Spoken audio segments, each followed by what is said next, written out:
What's up? I'm Dan Fredenberg, and this is another Chance Encounter. Hey, what's up? I'm Dan Fredenberg. I'm a commercial real estate guy. I'm from the internet.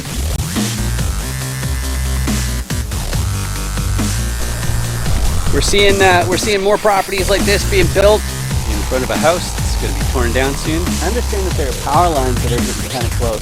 What's up again? This is Dan Fredenberg, and that there is a commercial real estate building.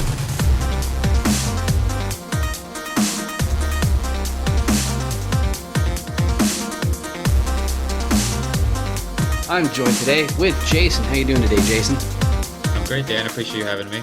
Awesome. And it's great to have you as well. And let's talk about what's going on today. So in a Chance Encounter, I interview commercial real estate investors, and I go through the 5 different distinct motivations I've found that commercial investors have for making new acquisitions. And I say, hey, which one's you? Then I go through the Dan Does Deals commercial roll die that I still need to find a snappier name for.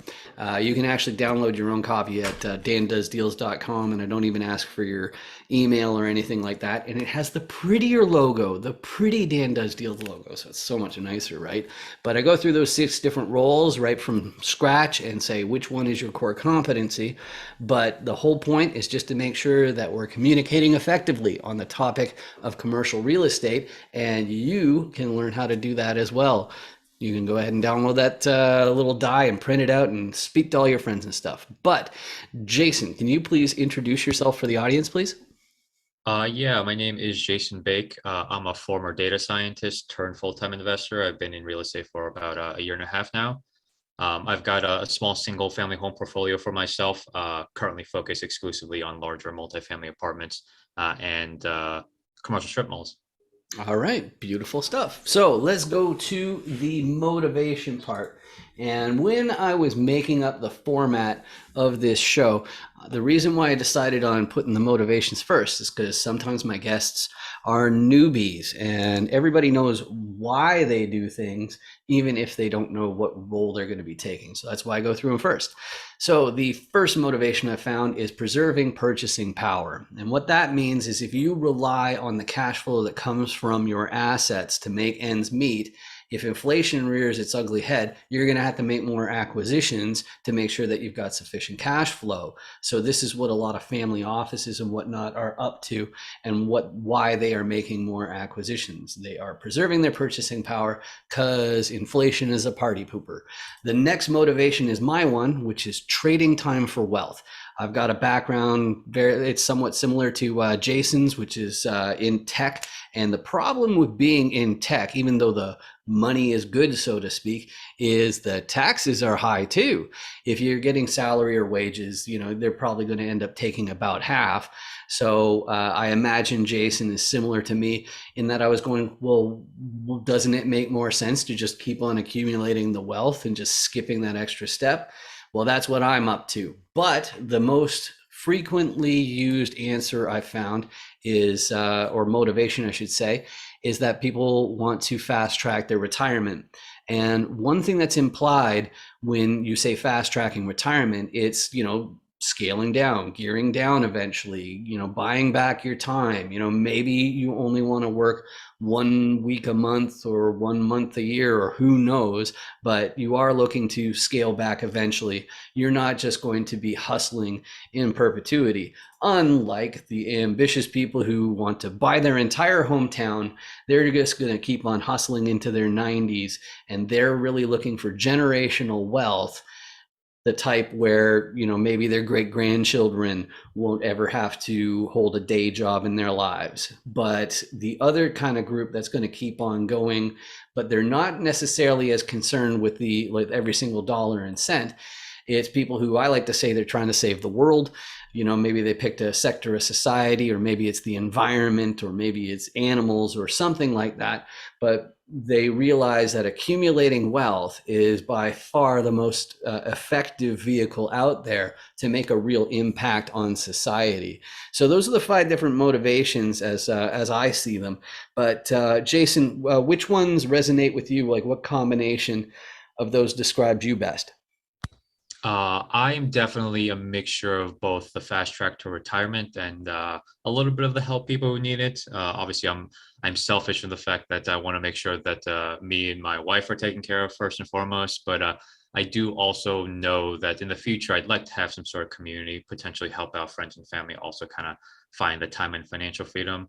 I don't have like a specific cause related to anything. Yeah, very detailed, but I know it's something that I want to have in the future. Beautiful. Yeah, I love that. And that's the thing too, is that when you're actually focusing on accumulating wealth at an earlier time, then you're at least opening the door, leaving the door open to make that kind of impact, even if you don't know what that cause is going to be, as long as you keep humming along.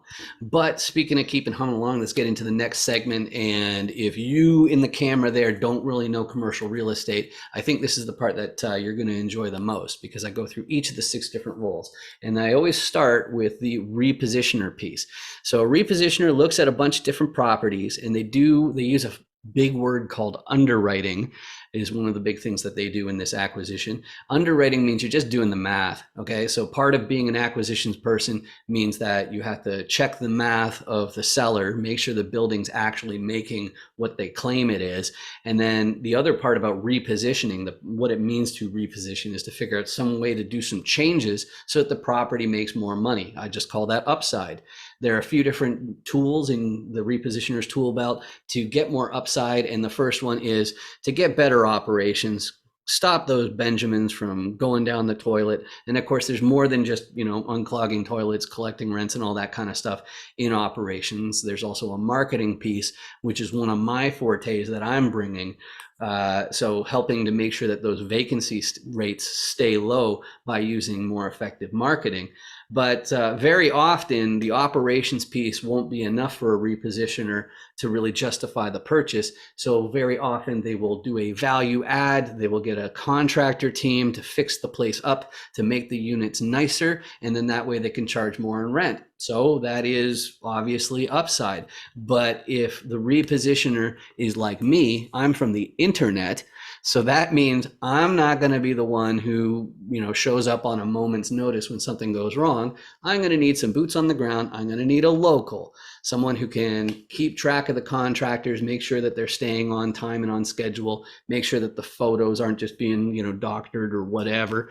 And then also making sure that the operations team is being effective at their job. And the thing that's funny about all of this is, if you were a tenant and you saw all of those 4 sides standing next to each other, you'd say, they're the owners, right? But of course, it's more complex than that. The banks are involved in absolutely everything. Now, there are a few different types of financiers. It's not necessarily just a bank. There might be some capital raisers involved, and that's one role of a financier. But if you go to a bank and you say, hey, I got the deal, here's the team, here are the numbers, all that kind of stuff, there's still one thing that they're going to want to know that I haven't mentioned yet. And that is, they're going to say, who's your sponsor? Who's your KP? Okay. And that's because you're getting a loan. And if you want to get a loan on a commercial property, somebody in the fold has to already own a similar asset. So even if you're Elon Musk, you want to buy a 350 or 1,500 unit apartment complex or portfolio.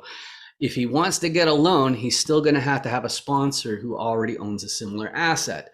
Now, there are a couple other requirements. One is you need a certain amount of liquidity, and then the other one is you need a balance sheet of at least the amount of the loan. But if you put all that stuff together, you've got yourself a commercial real estate deal. So, Jason, as far as core competencies and what you're most likely to contribute in your next deal, what do you got? It's going to be repositioning, just because of my background in data. Underwriting is what I do every single day. A lot of people find it boring, which I take no offense to, but I'm the nerd that likes to look at spreadsheets most of my time. I'm also pretty organized in terms of systems and processes. So that's definitely the value that I provide to teams, provide to the teams that I currently have. I live in the Northeast, so local is definitely usually not an option just today, but I'm also willing to, for the right people and for the right teammates, move to the place to be that boots on the ground person. So that's always an option that I kind of offer to the people I work with. Okay, beautiful. So you already gave some details as far as what your ideal property is, and for you in the audience, just so you know what commercial investors are looking for when we ask for an ideal property, there's really three main parts, three and a half if you want to call it. One is the geography, so where in terms of what states, what counties, that sort of thing, and then the next one is the unit count. You have to know. And then the third one's called class, which unfortunately there are two different uses of the exact same word class. One is referring to the area that it's in, so the crime rate, the proximity to schools and jobs and things like that. But the other version of class is talking about the condition of the property itself. And they're both rated just like in school with, A plus, B, C, and so on. So, Jason, as far as a property that somebody could bring to you as a seller, that where it's easier to say yes, it's more difficult to say no, what is that buy box? In terms of region, it's Cincinnati in Ohio. And I also look at a lot of properties in the Sun Belt, which I know is a large area, but Atlanta, North Carolina, Florida is sort of the three major MSAs that I also take a look at. I am a value add investor, so I'm not the big like private equity firm looking for like class A luxury to just hold. I'm looking to put blood, sweat, and tears to sort of increase the value of the property. So usually look at that the B minus C class area. And in terms of size, it's pretty hot right now in terms of the market. So I try to keep a wide range, anywhere from I'd say 50 to 200 units is what I take a look at mostly. All right, beautiful. And and then did you cover the class there as well?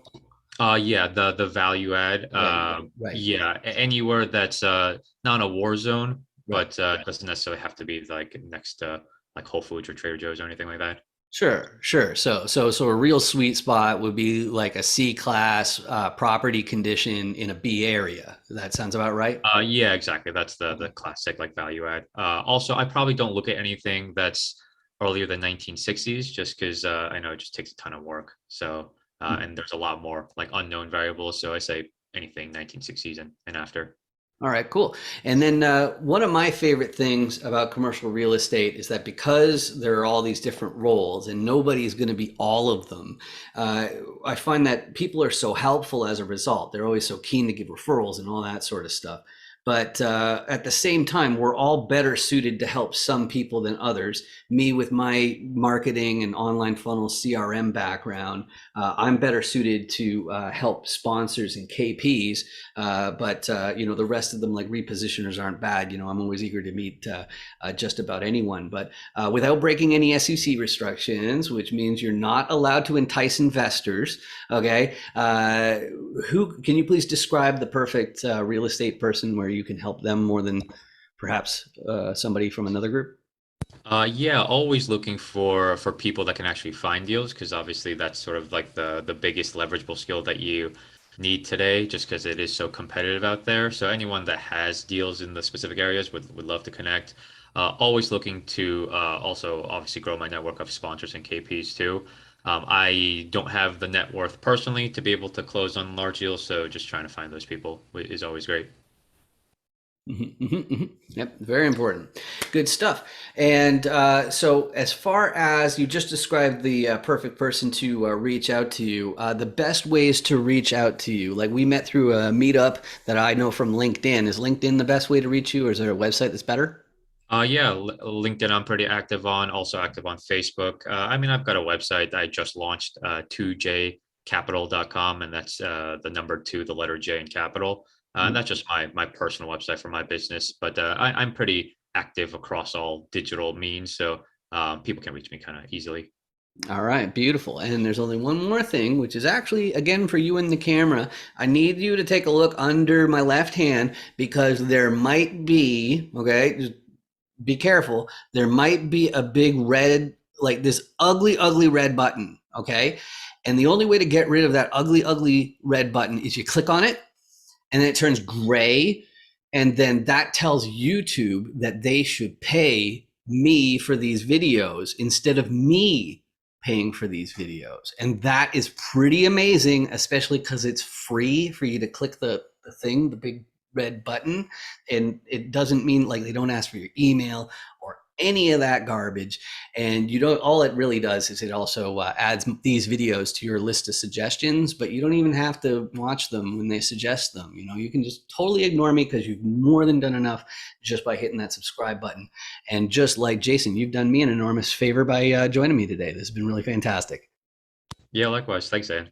All right, awesome. I just want to tell you, because I've actually seen your website, Real Estate is a Scam, before, and I loved it. Oh, cool.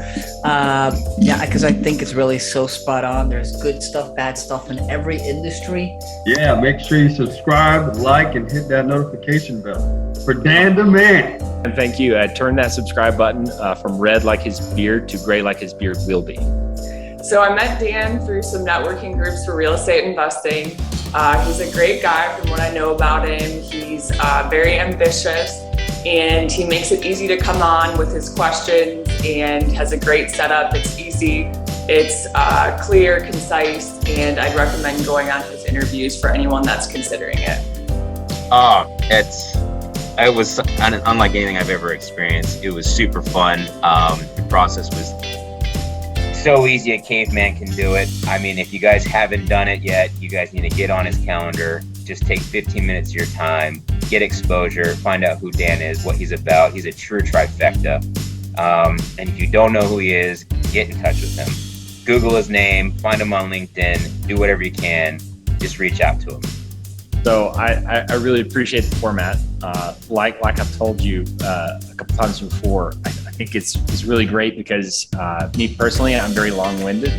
I have to purposefully make things more concise, but the way I take things in is I definitely prefer things to be concise and straight to the point and concentrated. And the chance encounters really do that great for individuals. So you can get a good grasp on who they are, what do they do, why do they do it, what space do they operate in. That's why I love chance encounters.